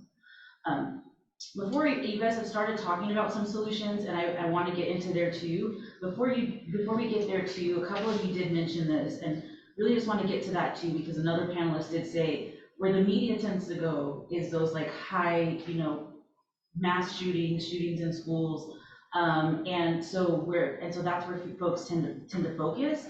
And so one of the interventions that folks got is these active shooter drills, right? We have to prepare the kids for that. I would love to hear from you all as folks who've had to live through that and experience that, because that's been going on probably your entire education experience. Is that working? Does that make you feel more prepared? No. I do want to bring something up. I think we need more counselors, more mental providers at school. We need more of that, and we need more policing. Policing is not helping. Adding more school police, they just start to target Black and Latino community, like students, and it's really helping. I think we need to just focus more on healthcare and behavioral health, behavioral health, and as well as getting more counselors that are able to help us with this.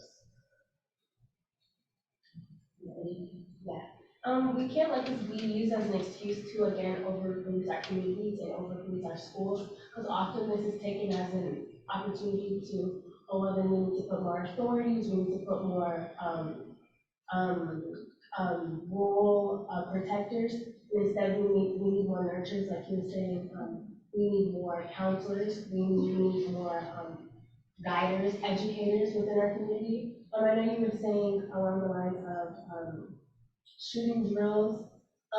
Because of the lack of knowledge, usually the shooters are the ones who went through the drills and know where we're hiding and know what the certain code words are and all of the hidden things that we do and that we learn in school. Usually the shooters also know what those things are because they went through the system, they went through school, they know exactly what we do.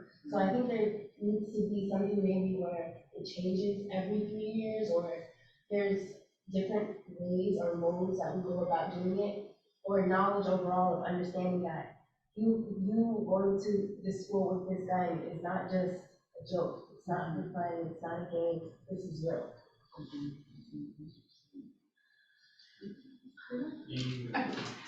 Over the summer, I studied or I taught abroad in Chile, and one issue that they didn't have, they had a lot of issues, but one issue they didn't have was gun violence and the policing of their private schools.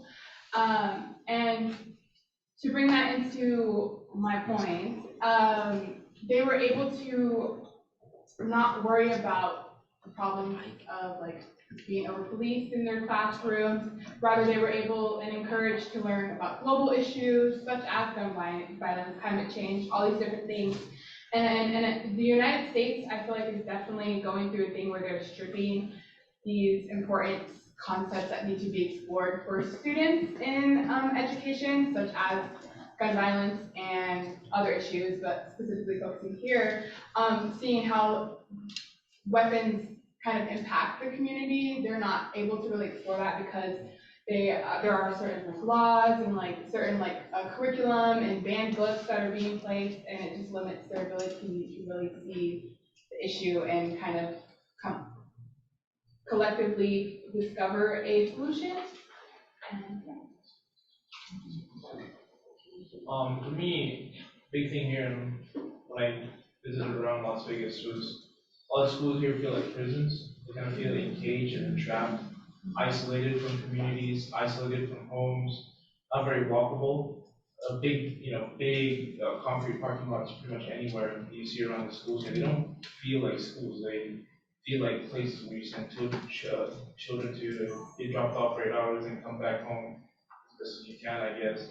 And I've heard things about Las Vegas public education not being the best and equipping children with, or not equipping them with the resources to move forward in their lives. And a big issue with that starts with like the architecture that surrounds the school. Big metal fences, everything sort of isolated from each other. There's no connection that you feel when you go into these places. They feel like it's ready for the school shooting to happen rather than a place for education to happen. And that doesn't nurture anything positive for these kids. It doesn't nurture anything where you can say, but you'd be glad to, leave your kids and you can say that, well, if something happens, I'm just like a 2-minute walk away, a 5-minute walk away. These schools are also pushed into centers where all of the kids of color can go and sort of congregate into this one district and have basically zero interaction with anybody else outside of their communities. And it kind of leaves, again, that feeling of isolation and entrapment is what prevails in a lot of schools.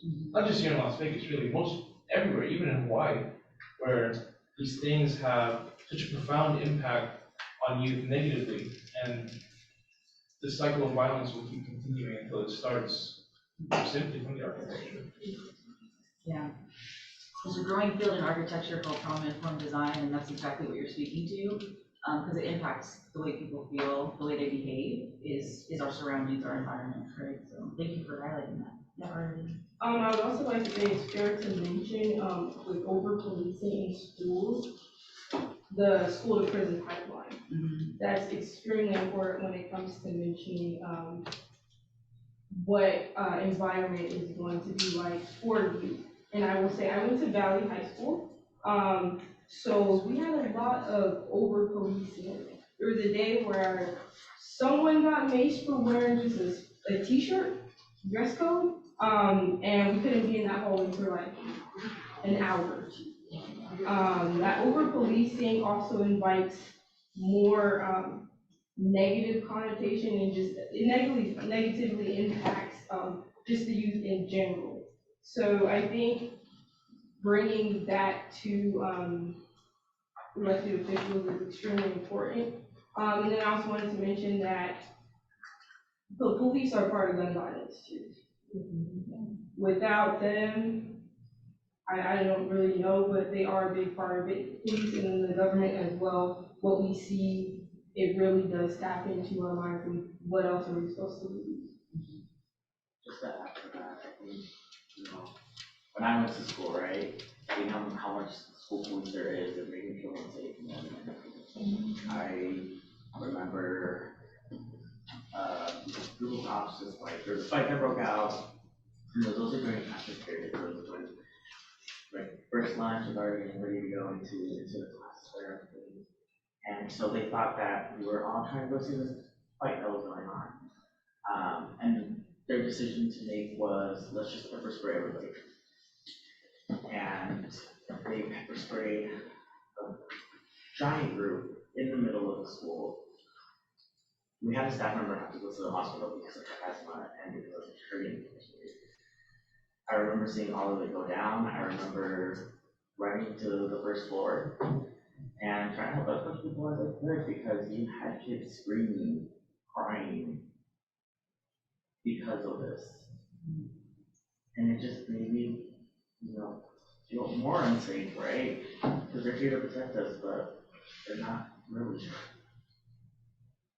Also, to add on to that about the school policing, I feel like if you're going to add people or bring people to our places of education and learning who want to protect us, they need to actually be people who honor and embody what it means to be respectful. Because most times those people do not have, they have bias and sometimes racist or prejudiced backgrounds that end up taking it out on children of color or children who come from, underprivileged homes and things like that. Like it's in security at elementary schools who would like full on like body slam and tackle like fifth grade children for what, because you have a hound backwards, and what makes you think, that would be a suspect or to justify what you think. So I feel like they need to be really cautious of who they're hiring at CCSD. That's also a really big thing too. So, go ahead.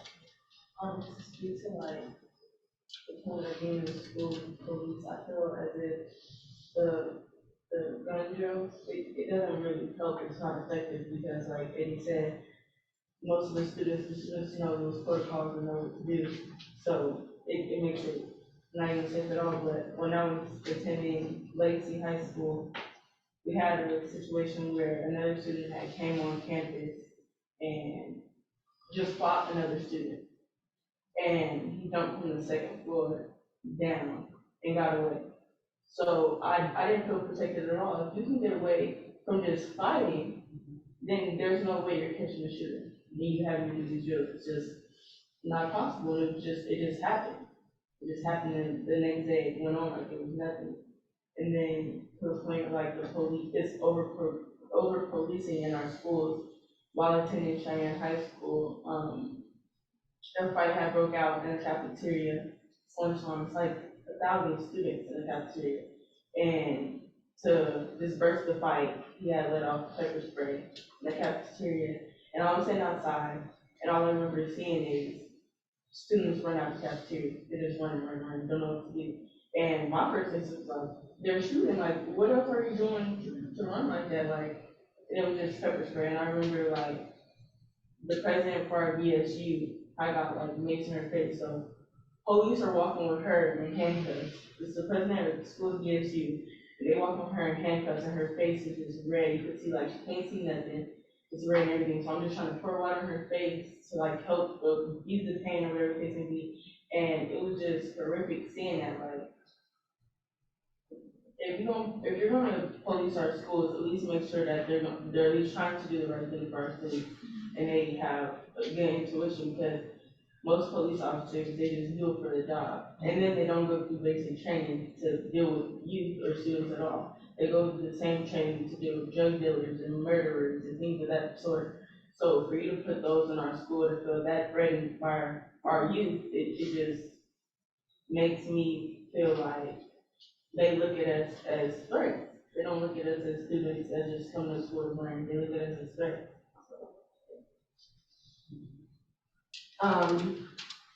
So I'm gonna like kind of piggyback off of what everyone has just said. To piggyback off of what Cash just said though, they've always looked at us like a threat, and I don't think that's gonna stop anytime soon. But when we're talking about police, I just want to say, like, yes, I know policing in schools is a huge issue. Like ACLU, we're doing a lawsuit with CCSD right now because of the police that are in CCSD. When it comes to being a police officer in CCSD, they Metro like sends police officers to CCSD. They don't have any prior training on how to deal with youth. It's a regular police officer. But I kind of want to shift the conversation back, because although yes, policing in schools is a huge issue, all of the youth that I know that have died, and even if I don't know them, they've died from someone that looks like them, not a police officer. And I really would like for us to bring awareness to that, because I feel like it's so easy to call out a police officer and say, hey, you did this, but people are not gonna call out when it's their uncle or their cousin who's the person that's behind the trigger. And I feel like that's the conversation that needs to be had, because that's the most uncomfortable conversation, to call out somebody that's from where you stay or somebody that you know. We can talk about the police all day because they've been a problem for forever. Don't know if they'll stop being a problem anytime soon. So I feel like just talking about the uncomfortable, like majority of the times it's somebody that you know that's pulling that trigger that's killed a loved one. So Okay, I wanted to touch on a couple of points here. I know we were talking about policing and how they're not receiving like youth-centered training that would make them adequate to police in schools. And so during my time in the Nevada Youth Legislature, I drafted this bill. It's called SB 108. It was passed 2 years ago, and it was to address that specific problem. So everybody in the Nevada juvenile justice system, so those are people that work in the courts, the police, they work in the probation centers, they work in the schools, whoever it is that deals with youth in the juvenile justice system now has to go through that trauma-informed youth-focused training where they learn the different developmental stages of youth. Like youth don't respond in the same way that adults do. Their brains are not formed the same way. They're in different stages depending on how young they are. And so that was the purpose of the bill, is trying to get people to understand you don't react to a child, you don't react to an adolescent the way that you do with like a full-grown adult. So I love that we're talking about that. And secondly, when we talk about how it's people who look like us, I mean, that's the whole point of the cycle of violence, right? It's you grow up, you see everybody around you doing one thing. They're all carrying guns, they're all shooting. Hearing shots in the neighborhood is normal, right? You just learn to live with it and tune it out. And so as you grow up, you think, oh, I need a gun because what if I face that violence that I saw others around me go through, right? Oh, I saw somebody going through domestic violence, so that's normal, that's how you show love. It's different instances like those in our formative years that make us think as adults, okay, the way that I react to situations is with a gun, not with my words. And we were talking about like isolation and the architecture, and we don't have enough counselors, we don't have like nurturing people around us. I think that's really what keeps the cycle going, is because as a child, you see all this violence and there's no one you turn to that tells you that's not normal. There's no one that tells you at school or at home or in your friend group that says that's not how we should be reacting.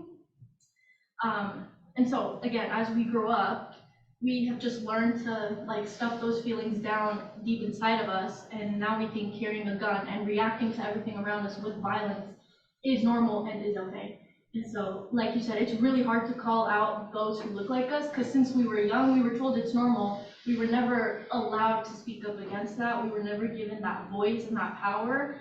I think we really were told, you know, like be seen, but don't be heard. Like, shut up, you don't know any better, right? And so it just continues generation through generation. And I think that's really what we as youth are trying to address, is like, that cycle stops with us. Like, we're not responding with violence anymore. We don't think it's okay. We don't think domestic violence is okay. We don't think responding with guns is okay. We don't think we should be desensitized. We shouldn't be glorifying that, whether it's in our media, in the news, in the music that we listen to, in the conversations we have with friends.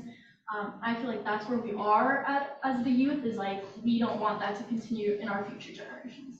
So I commend you all for bringing up these points, because really they're all interconnected. Like, we talked about architecture, we talked about people who look like us, we talked about police. Those are all interplaying, and it happens when we're so young that we don't realize it until we're this age and stuff has already happened, and we're trying to like retroactively address issues. And so again, I commend you all, because it's people like you that once you grow up and you have children, or those around you have children, you can enact that change of letting people know that's not normal, that's not okay. I'm here for you. There are people that are there for you, whether that's like counselors, whether that's family members, friends. I think it's just really beginning that cultural change of like unsensitizing the desensitizing, you know what I'm saying? So, yeah, thank you all. Thank you. Kind of rolling with that theme of, you know, how I think you guys addressed a lot of the challenges and a lot of the gaps that we're seeing that maybe legislators or policy or the media is not, you know, highlighting and addressing.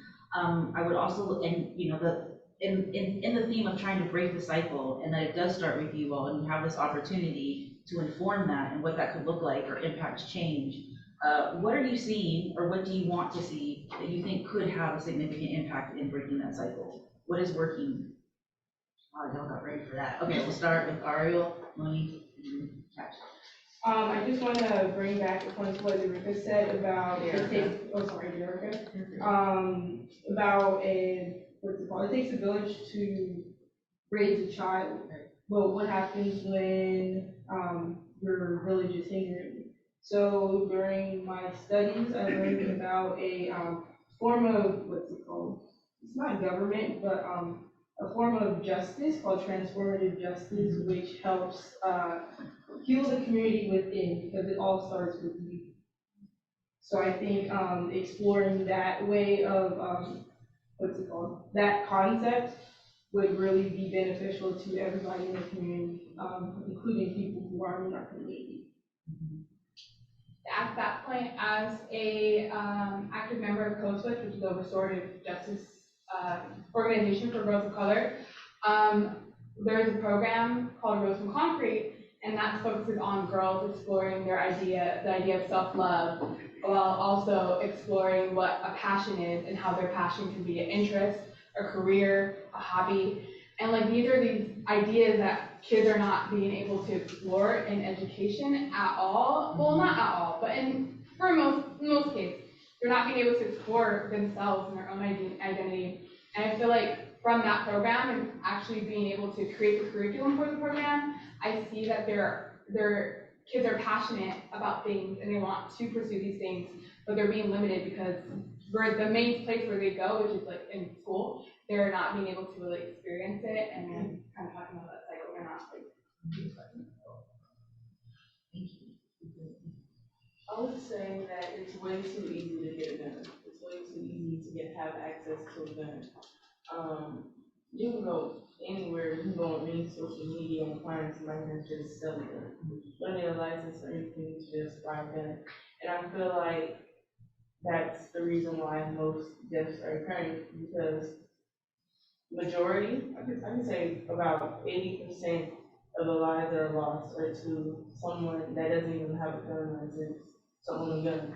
So I feel like if it's so hard for me, if I have to show my attendance at school, I have to give you all these records for me to just even take a permit test to get my permit to drive on the road, then why is it so easy for someone to access a gun and take a life? I feel like there needs to be a system in place, or the government needs to change how guns are coming into our country. If guns just appear, they just come from out of anywhere, you can order a gun from anywhere. And I feel like that is what makes it easy for life to be lost on guns.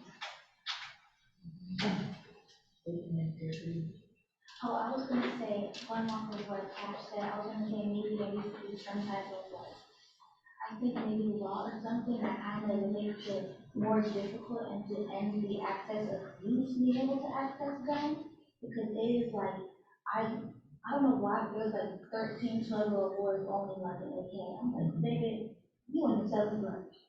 You know what I mean? It's like, what's going on? And I feel like I feel like especially for our elders and things like that, I feel like our elders are not only worrying for themselves, but also for who they brought into this world, because when they can be taken out like a political jail. Or you know what I mean? And things like that. So I feel like there needs to be some system in place to make sure that our youth are able to access to anything. I would say, so we're talking about guns, right? So I just came from a trip to New York for like the ACLU Advocacy Institute. And while I was in New York, you know, I was exploring culture and things like that. And I remember coming across this man who had his nephew with him, and his nephew was like 11 years old and he had a gun. Like he was like, yeah, like it's normal for 11, 12-year-olds to be in the Bronx walk around with a gun. I'm saying that to say that I feel like to a certain extent, if someone really wants a gun, like they're gonna be able to get a gun. So with that being said, I feel like it has to come a little bit before that. Like the solution has to come before they make that decision that they want to get a gun to defend themselves. I feel like that comes with mentorship programs that should be implemented in schools while they're young. Like we're saying, it takes a village. me personally, I didn't have the best growing situation, parents, or whatever you would say, but thank God I was blessed to have different mentors and coaches and people who deeply care about me and want to see me succeed in life. I feel like that will make a change. Like, for example, if you have a young man who, because when you're about to pull the trigger, like you're literally making a life-changing decision. Either you're gonna go to jail or ruin your life, or you're gonna not pull the trigger and continue to want to do something better with your life. I feel like if youth had a mentor or somebody holding them accountable, if a situation like that came up, they would have a better discernment to make the right decision and not do something that could drastically change their lives forever.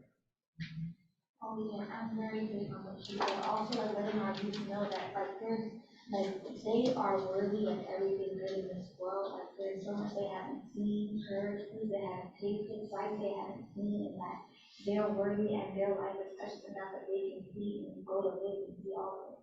So I feel like we need more mentorship programs, different community programs, like community outreaches that are really like pouring into our children, because most times if you don't really have people in your ear at home telling you that you're worthy of being good in this world, you're not going to believe it, and you're not going to really feel that you are. And I feel like that's really something. I think that was a really, really great point, especially with like you saying, if you don't have people at home telling you like you're great or this or that, like how are you going to believe it?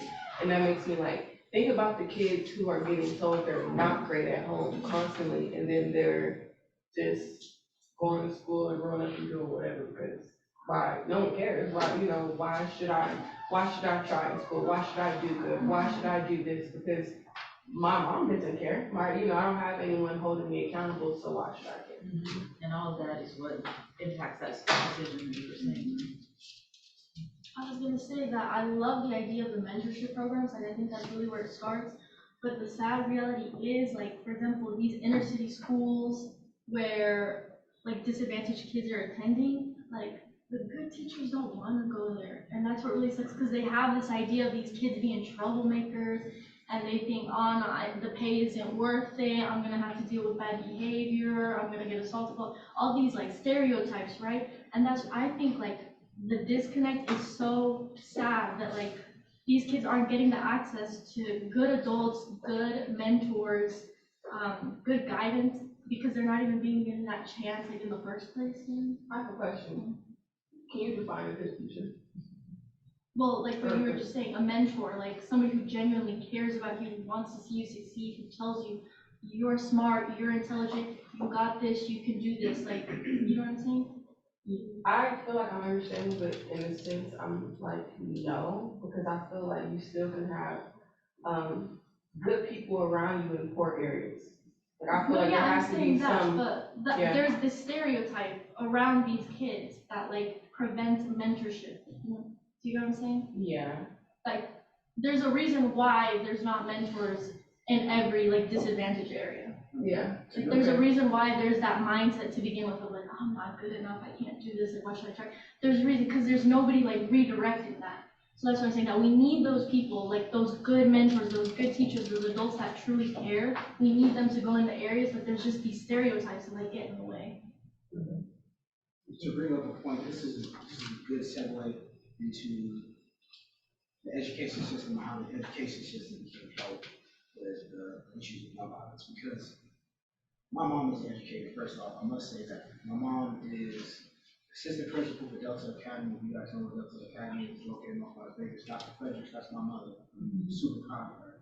I've seen her work her way from substitute teacher, driver's education instructor, to assistant principal for 14 years. So, so I'm looking at people like her, somebody that go into the field, right?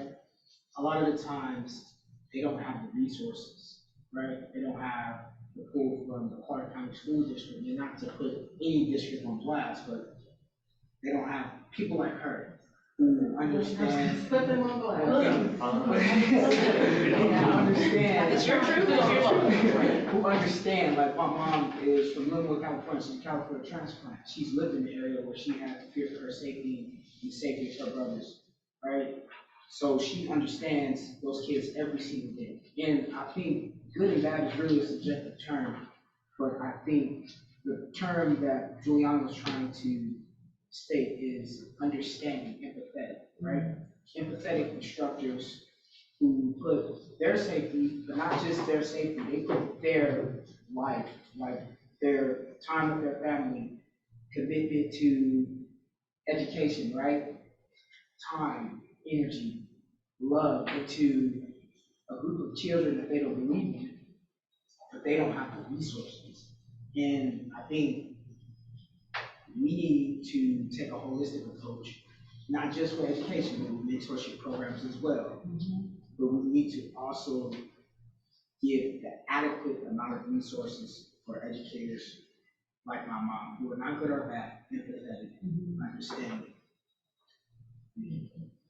Speaking of future empathetic, John and I do have to leave, but I do want to leave with this point, even though it segues away from a conversation. But as a student from UNLV, I feel like the curriculum does lack that idea of what future teachers' purpose should be, rather than it being, oh, because my mom is a teacher, they aren't able to really explore the idea of what their purpose is in teaching. And I think that's why it limits a lot of their reason behind wanting to teach in more low-income areas. So I think that's definitely something that should be explored by UNLV. Yeah, that's my piece. Thank you. Thank you all for amazing. I know somebody over here wanted to say something. Gianna, did you want to have anything to say that you didn't get a chance to say before you leave?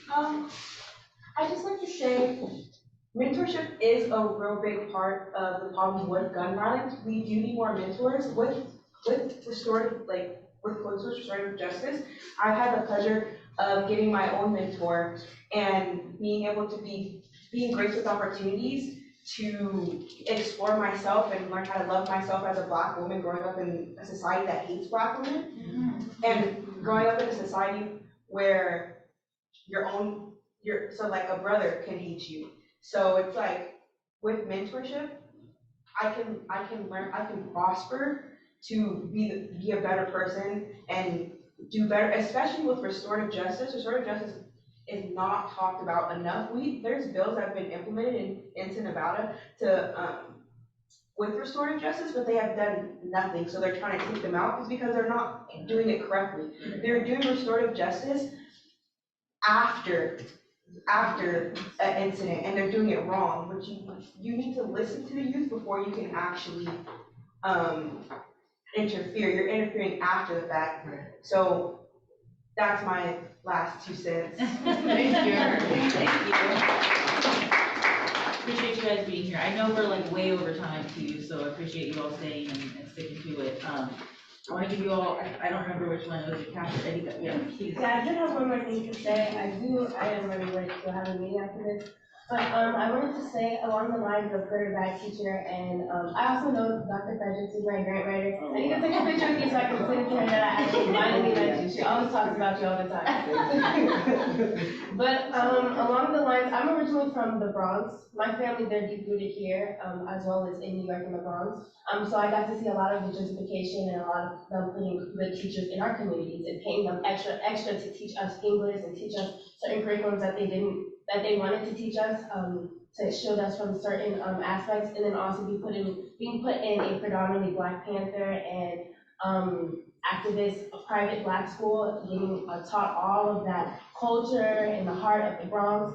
So just hearing that it is possible if maybe the school districts see the importance, or if we hold them accountable for them to see that it is important to put good teachers in our communities, to put those who love teaching. My teachers told me she doesn't even have a license before. I thought that was so crazy. I was like, so I could take your job. But I think with Vegas being ranked through 50 or 45 between the school district, I know it ranges all the time. It changes We're every year. Which is horrible. There definitely needs to be changes done, but Jesus Jara, I actually worked closely with him before, he's from Florida. So if it was important to the school district to do, they would do it. They would go to Florida and find their teachers to bring to Vegas. Or they would go to New York and bring teachers back, or even in the heart of Vegas, having our teachers have license, or having them like to teach, or having them not just looking for jobs. If they found that important, they would get that done and have that, so we have mentors in teachers and not having to go out and find those resources. Thank you. Thank you. So in that vein, I know folks have to leave and we're way over time. Is there any last thoughts, comments that y'all wanted to make before or moving forward? Yes, I'm just gonna say this right now. So if it wouldn't be too much, like, I appreciate everybody for being here. It wouldn't be too much if I could get a selfie with me. Yeah. Would it be too? No. Okay, let's